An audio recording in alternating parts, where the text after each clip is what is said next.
அப்பா உனக்கு நல்ல செய்தி சொல்ல வந்திருக்கிறேன். மன மகிழ்ச்சியுடன் சந்தோஷமாகவே இருக்கிறேன். நீ வாழ்ந்து கொண்டிருக்கும் இந்த தற்போதைய வாழ்க்கை நான் உனக்கு கொடுத்தது. இதில் நீ அனுபவிக்கும் அத்தனையுமே நான் உனக்கு ஆசீர்வதித்து கொடுத்தது. இதை நீ எப்போதும் ஒரு நாளும் மறக்க கூடாது. இதை நீ புரிந்து கொண்டால் மறுகணமே உனது கண்கள் முன்பு நான் தோன்றுவேன். நம்பிக்கையோடு இதை நீ ஏற்றுக்கொண்டால் மட்டுமே இது சாத்தியமாகும்.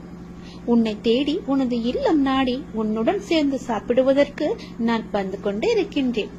எனக்கு பிடித்த உணவை தயார் செய்து வை. உன் வீட்டில் வந்து தங்கி அதை நான் உண்ண போகின்றேன். உன்னை நீ தயார்படுத்திக் கொள். எனது பரிபூரண ஆசீர்வாதம் உனக்கு கிடைக்கப் போகின்றது. அளவில்லாத மகிழ்ச்சி உனக்கு கிடைக்கப் போகின்றது. எனது காலடி படும் நேரம் உன்னுடைய வீடும் நீயும் சுபிட்சம் அடைய போகின்றாய். இதுவரை இல்லாத அளவு பெருமளவு இரட்டிப்பு மகிழ்ச்சியுடன் நீ சந்தோஷமாகவே வாழப் போகின்றாய். நீ என்னிடத்தில் வைத்த கோரிக்கைகள் எதுவாக இருந்தாலும் அது நிச்சயம் நிறைவேறப் போகின்றது. நீ விரும்பியது எல்லாமே உனக்கு கிடைக்கப் போகின்றது. உன்னை பார்த்து ஏளனமாக சிரித்தவர்கள் எல்லாம் உன்னை பார்த்து வியக்கும் வண்ணம் நான் உன்னை உயர்த்தி வாழ வைக்கப் போகின்றேன். நடப்பது இனி நடக்கப் போவது இதுவரை நடந்தது எல்லாமே என்னுடைய அனுகிரகத்தால் தானே, என்னுடைய துணையால் தானே, என்னுடைய லீலைகள் தானே. அப்படி இருக்கும்போது இனி நடப்பதும் நீ நடந்து கொண்டு இருப்பதும் எல்லாமே என்னுடைய நன்மைகளாக மட்டுமே உனக்கு இருக்கும். நடத்ததும் நடத்த போவதும் நீ நடப்பவை அனைத்துமே நன்மை தருவதாக மட்டுமே இருக்கும். நம்பிக்கை உன்னிடத்தில் தொடங்கும் போது உன்னை நோக்கி துன்பம் வரவே செய்யாது. என் மீதான நம்பிக்கையை நீ வலுப்படுத்த அந்த துன்பமானது உன்னை கண்டு ஓடோடிவிடும். நீ எப்போதெல்லாம் என் நாமத்தை நீ சொல்லிக் கொண்டே இருக்கின்றாயோ, நம்பிக்கையோடு என்னை நினைத்து உன் வீட்டில் தெய்வம் ஏற்றுகிறாயோ, அந்த நொடியே உன் வீடு சுபிட்சம் அடையும். என் காலடி உன் வீட்டில் பட்டவுடனே உனக்கான நல்ல நல்ல மாறுதல்கள் எல்லாம் ஒன்றின் பின் ஒன்றாக நடக்கத் தொடங்கும். உன் வீடு முழுவதும் தீப ஒளியாக நான் காட்சி தருவேன். உன் வீடு சுபிட்சம் அடைய நான் உன் இல்லத்திலேயே தங்கப் போகிறேன். உன் வீடு எப்பொழுதும் தெய்வ கடாட்சம் நிறைந்ததாகவே இருக்கப் போகிறது. நீ கேட்ட செல்வங்களுடன் உன் இல்லத்தில் வந்து நான் தங்கப் போகிறேன். எனக்காக உணவு பரிமாற நீ தயாராக இரு. எனக்கு வேண்டிய உணவை சமைத்து வை. நான் வந்து சாப்பிடுகிறேன். எல்லாமே உனக்கு நல்லதாகவே நடக்கும். உன்னுடைய காரியங்கள் அனைத்தும் வெற்றி பெறும். உன் துயரங்கள், உன்னுடைய வியாதிகள், உன் கடன் சுமைகள் அனைத்தும் உன்னை விட்டு விலகப் போகின்றது. கூடிய விரைவில் நீ விரும்பும் எண்ணங்கள் நிறைவேறப் போகிறது. செல்வம் பெருக போகிறது. உனது வளர்ச்சியையும் நீ மகிழ்ச்சியாக இருப்பதையும் பார்ப்பதற்கு நான் உன்னோடு உன் வீட்டிற்கே வரப்போகின்றேன். துயரங்களின் தாக்கத்தை தாங்க முடியவில்லை என்று புலம்பிக் கொண்டிருக்கின்றாய். உன் பாரதத்தின் பெரும் பகுதியை நான் சுமந்து கொண்டிருக்கின்றேன். உன்னை நான் எந்த நேரத்திலுமே கைவிட எண்ணியதே கிடையாது. உனக்காக நிழலாக என்றும் உனக்காக நீ செல்லும் இடமெல்லாம் ஏதாவது ஒரு ரூபத்தில் நான் உன்னை துணையாக வந்து காப்பாற்றிக் கொண்டே இருக்கின்றேன். மனதையும் வாக்கையும் செயலையும் ஒருமுகப்படுத்தி நேர்மையாகவும் முள்ள பூர்வமாகவும் நீ செயல்படுத்த பழகிக்கொள். அவ்வாறு நீ உன் வாழ்வில் செயல்பட துவங்கினால் உன்னுடைய துக்கங்கள் அனைத்துமே ஒரு முடிவுக்கு வந்துவிடும். அனைத்து துன்பங்களும் விலகிவிடும். உன் வாழ்க்கையில் என்ன நடந்தாலும் உனது நன்மைக்காக மட்டுமே நான் நடத்துகிறேன் என்பதை நம்பு. என் குழந்தையாக நீ எதற்கும் எப்போதும் யாருக்காகவும் நீ பயப்பட வேண்டாம். எல்லாமே நீ விரும்பியது போலவே நல்லதாகவே நடக்கும். இது உன் அம்மாவாக, அப்பாவாக, உன் குருவாக என்னுடைய சத்திய வாக்கு. இது எல்லா மங்களங்களும் உனக்கு விளைய போகின்றது. எந்த ஒரு சூழ்நிலையிலும் நீ கவலை மட்டும் நீ படக்கூடாது. எதிர்மறை எண்ணத்தை உன் மனதிற்குள்ளே கொண்டு வரக்கூடாது. எப்போதும் நீயும் உன் வீடும் நேர்மறையாகவே எப்பொழுதும் சூழ்ந்து இருக்கட்டும். நேர்மறையை மட்டுமே உனக்குள்ளும் உன் வீட்டிற்குள்ளும் கொண்டு வா. தன்னை நாடி வருபவர்களிடம் எந்த வித்தியாசங்களையும் நான் ஏற்ற இறக்கங்களையும் நான் பார்க்க மாட்டேன். தன் சன்னதியை அடைந்து கண்மூடி நம்பிக்கையுடன் பிரார்த்தனை செய்பவர்கள் மேல் தன்னுடைய பேரருளை நான் வியாபிக்க செய்கின்றேன். இன்றைய தினம் என்னுடைய பேரருளை நீ பெற்று வாழ்வாங்கு வாழப் போகின்றாய். சந்தோஷங்கள் பொங்க நான் உன்னை ஆசீர்வதிக்கின்றேன். என்னை சரணாகதி அடைந்தவர்கள் துன்பத்தில் விழும் தருவாயில் கூட அவரது கை கொடுத்து நான் தூக்கி விடுகிறேன். கைபிடித்து எழுந்து என்னிடம் வந்து விட்டால் போதும். நான் அவர்களை பார்த்துக் கொள்வேன். நிச்சயம் உன்னுடைய எதிர்காலம் மிக சிறப்பானதாக மாற்றித்தர நான் உனக்கு சத்திய வாக்கு தருகிறேன். கடந்த காலத்தை நீ கடந்து வந்தால்தான் எதிர்காலம் உனக்கு கைகூடி வரும். நடந்து முடிந்தது அனைத்துமே பாடம். அதை மீண்டும் மீண்டும் நினைத்து கொண்டிருந்தால் கண்முன் இருக்கும் வாய்ப்பும் கண்ணுக்கு தெரியாது போய்விடும். நல்லதை செய், உனக்கு நல்லதே நடக்கும். இந்த அப்பன் எப்போதுமே உனக்காக மட்டுமே இருக்கின்றேன். உன் நல்லதுக்காகவே நான் வாழ்ந்து கொண்டிருக்கின்றேன். உனக்கு நல்லது செய்யவே உனக்கு துணை புரிந்து கொண்டிருக்கிறேன். எல்லாவற்றிலும் நீ ஜெயிக்க என்னுடைய ஆசைகளையும் எப்போதும் நான் உனக்கு வழங்கிக் கொண்டே இருப்பேன். நல்லது நடக்கும். இந்த பிரபஞ்சத்தில் நிலையானது என்று எதுவும் இல்லை. மாற்றங்கள் மட்டுமே மாறாதவை. தினமும் நம் கண்களுக்கு தெரிந்தும் தெரியாமலும் எத்தனையோ மாற்றங்கள் நிகழ்ந்து கொண்டுதான் இருக்கின்றன. நம் வாழ்விலும் பல மாற்றங்கள் நிகழலாம். நீங்கள் மாற வேண்டும் என்று நினைப்பது இன்றே கூட மாறலாம். ஆகவே நம்பிக்கையை இழக்காதே. நமது சூழ்நிலைகள் நிரந்தரமில்லை. தோல்விகளும் நிரந்தரமில்லை. கஷ்டங்களும் நிரந்தரமில்லை. உன் கடன் பிரச்சனைகளும் நிரந்தரமில்லை. இன்றைய நிலை நிரந்தரமில்லை. அவமானங்கள் எதுவும் நிரந்தரமில்லை. கஷ்டங்களும் கவலைகளும் கூட ஓடோடிவிடும். இவை அனைத்துமே மாறக்கூடியவை. அனைத்திற்கும் தீர்வு உண்டு. நீ என்னை நம்பினால் என்னால் தீர்க்க முடியாத பிரச்சனைகளே இல்லை. நிறைவேற்ற முடியாத பிரார்த்தனைகள் இல்லை. மாற்ற முடியாத சூழ்நிலைகள் இல்லை. முழுமையாக என்னை நம்பு. உங்களுக்கு ஒன்று தாமதமாகிறது என்றால் அதை முழுமையாக ஏற்றுக்கொள். காரணமில்லாமல் இங்கு எதுவுமே நிகழப்போவதும் கிடையாது. இதை நீ இப்போது கேட்டுக்கொண்டிருப்பதற்கும் மிகப்பெரிய ஒரு காரணம் இருக்கலாம். எல்லாமே நன்மைக்கே. நம்பிக்கையோடு நீ பிரார்த்தனை மட்டும் செய். உங்கள் வாழ்வில் நிச்சயமாகவே மாற்றங்கள் ஏற்படும். நீ கேட்டபடியே நல்ல மாற்றங்களாக இருக்கும். சிறப்பாகவே நீ வாழ்வாய். என்னுடைய அனுகிரகம் உனக்கு எப்போதுமே கிடைக்கும். உங்கள் வாழ்க்கை மகிழ்ச்சியுடனே இருக்கும். உங்கள் மரியாதை உங்களிடம்தான் இருக்கின்றது. உங்கள் கண்ணியத்தில் தான் இருக்கிறது. உங்களுடைய நடத்தையில் தான் இருக்கின்றது. உங்களுடைய ஒழுக்கத்தில் தான் இருக்கிறது. உங்கள் முன்பு தரும் மரியாதையை வைத்துக்கொண்டு என்ன செய்ய போகிறீர்கள்? உங்கள் பின்னால் என்ன நடக்கிறது என்று கவனியுங்கள். உங்களை சுற்றி என்ன பேசுகிறார்கள் என்பதை உற்று நோக்குங்கள். உங்கள் மதிப்பு உங்கள் கண்ணியத்தின் மூலம்தான் நீங்கள் இல்லாத இடங்களிலும் பிரதிபலிக்கும். அவரா என்பதற்கும் அவனா என்பதற்கும் வித்தியாசம் இருக்கிறதல்லவா? உங்கள் செயல்களில் அது இருக்கிறது. உங்களுக்கென்று ஒரு பெயர், உங்களுக்கென்று ஒரு குணம், உங்களுக்கென்று ஒரு எல்லையை நீங்கள் வைத்துக் கொள்ளுங்கள். எவரையும் எடை போடாதீர்கள். எவரும் உங்கள் முன்னும் பின்னும் வேறு வேறு எடைகளில்தான் காட்சி அளிப்பார்கள். நம்பி விடாதீர்கள்.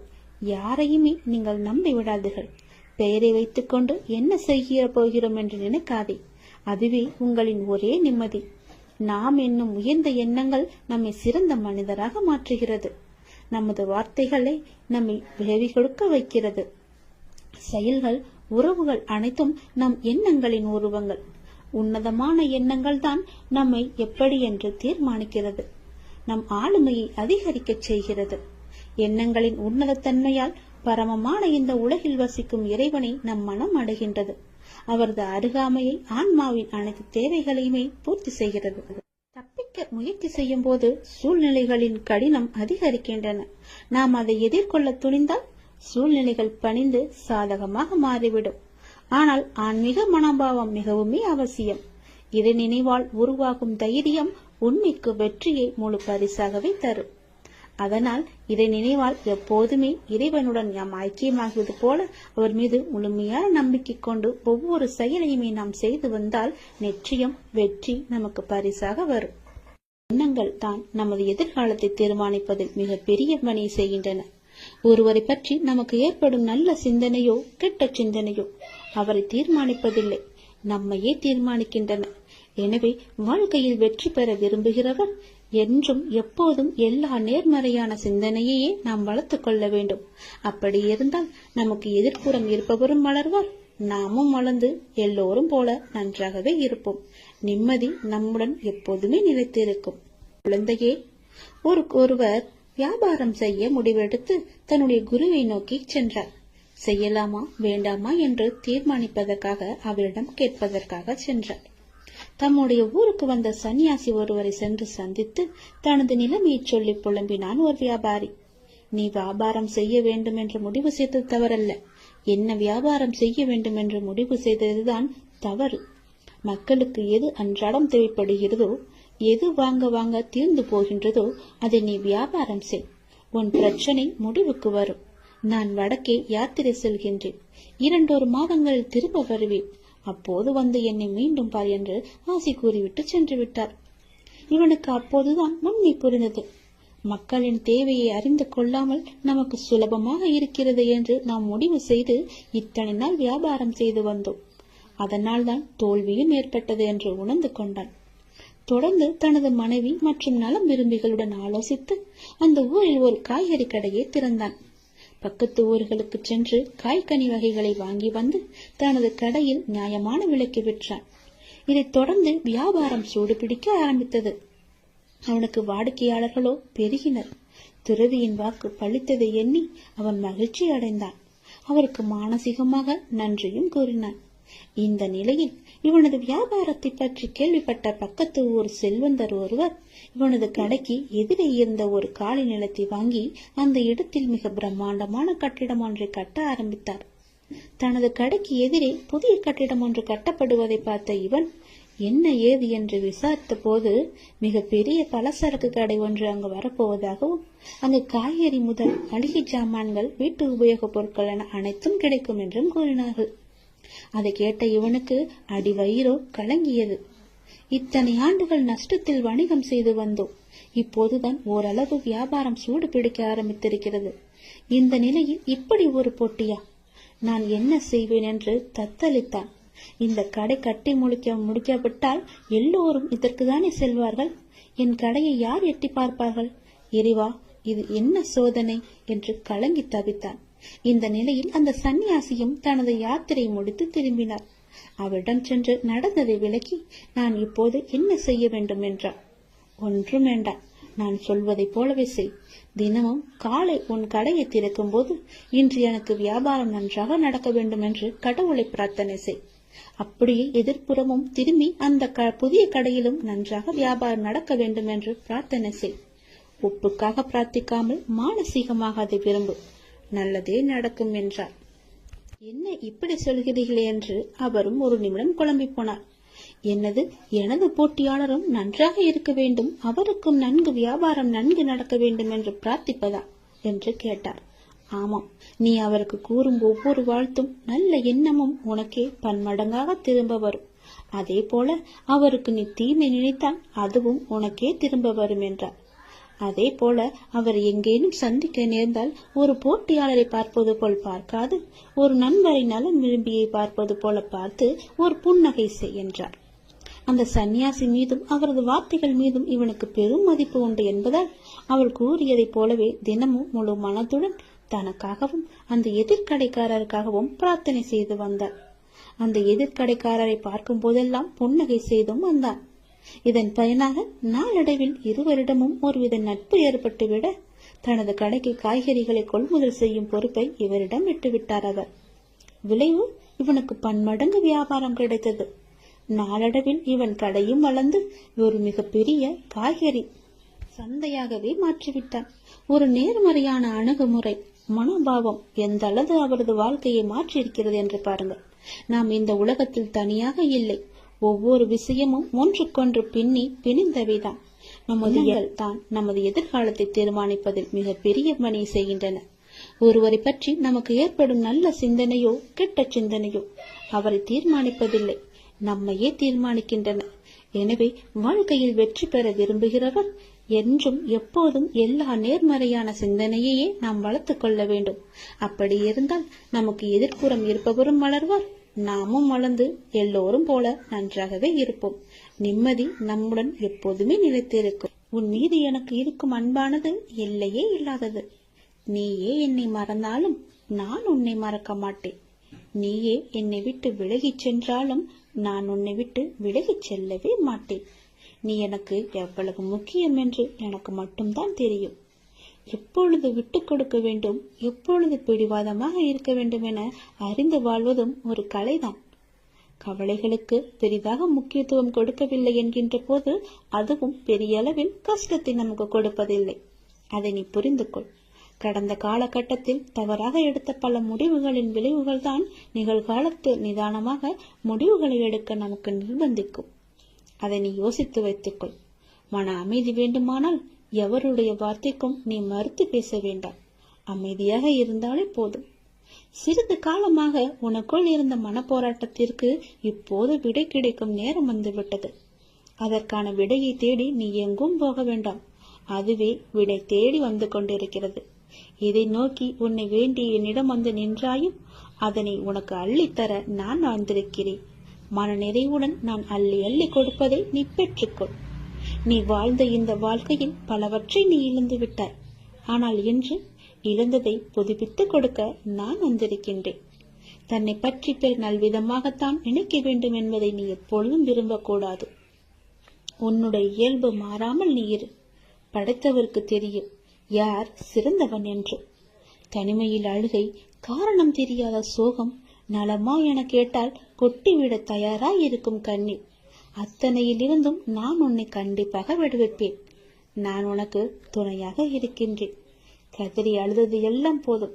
கதறி அளவு முடியாமலும் கண்ணீரை அடக்க முடியாமலும் எதையோ நினைத்து சந்தேகத்தில் பயந்து கொண்டே இருக்கின்றாய். வீதியில் நீ கடந்து சென்ற பாதையை நான் நிச்சயம் அறிவேன். உனக்கான கள்ள காலம் நெருங்கிவிட்டது தங்கமே. விரைவில் உன் நலம் நிச்சயமும் கிடைக்கும். இழந்தது எதுவாக இருந்தாலும் அதை பற்றி நீ பயப்படாதே. அதை விட மிக பெரிதாகவே சிறந்ததாகவே பல மடங்கு நன்மையுடன் உனக்கு கிடைக்கும்படி நான் அருள் புரிகிறேன். நிச்சயம் கிடைக்கவும் செய்வேன். எதை பற்றியும் சிந்திக்காதே. நல்லது மட்டுமே நினை. உன் வாழ்வில் பல நல்ல நல்ல அற்புதங்கள் மாற்றங்கள் எல்லாம் நடக்கப் போகின்றது. என்னை சரணாகதி அடைந்தவர்கள் துன்பத்தில் விழும் தருவாயில் எனது 4 கரங்களையும் கொடுத்து அவனை மேலே எழச் செல்வேன். நான் அவனை முழுமையாக கண் இமை காப்பது போல காத்து கொண்டிருக்கிறேன். இந்த அப்பா நான் உனக்கு துணை இருக்கும் போது என்னை மீறி உன்னை எதுவுமே நெருங்காது. இறைவா, நடத்தியதும் நீ, நடத்தப் போவதும் நீ. இனி நடப்பவை அனைத்தும் நன்மையாக தருவதாக இருக்கட்டும் என்று நீ என்னிடம் கேட்டாய் அல்லவா? அது நடக்கப் போகிறது.